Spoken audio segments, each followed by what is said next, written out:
që faktikisht në konviktet apo në banesat e studentëve në Maqedoninë, në Mitrovicën e Veriut, aty përthoja se janë 200-250 pjesëtarë të Gjendarmerisë sërbe me dokumentat e falsifikuara, me indeks të studentëve të vendosur në Kosovë, dhe ajo që duhet të parandalohet sa me shpejtësi sa më të madhe, policia dhe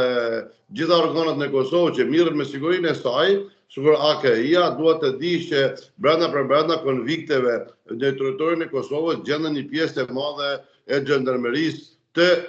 në piktin e studentëve. 250 antarë gjandarë serb janë në konviktet e studentëve në Mitrovic, pra me dokumentat falsifikuara duke u kamufluar si student. Pikrisht, kjo informat e ka marrë para gjysore nga një mik i jemi, sepse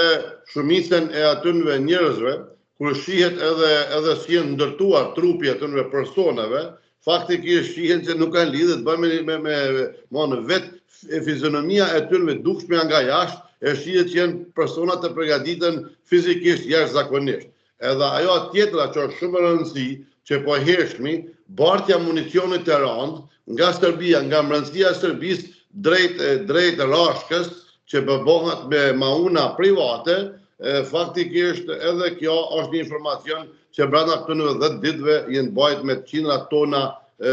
prella artillerisë të rëndë drejt Rashkës dhe drejt Novopazarit. Edhe cili është qëllimi i bartjes me makina civile, kur dihet mirë që ushtria e Serbisë jashtëzakonisht ka teknikë të mirë dhe të përsosur, pse pikërisht përdoren makina civile. Me gjitha këto që më thatë, marrëveshja normalisht del që është më domosdoshme, duhet ishte bërë më përpara. Por, zoti Çollaku, ju mendoni që Vučić mund të përgatisë diçka që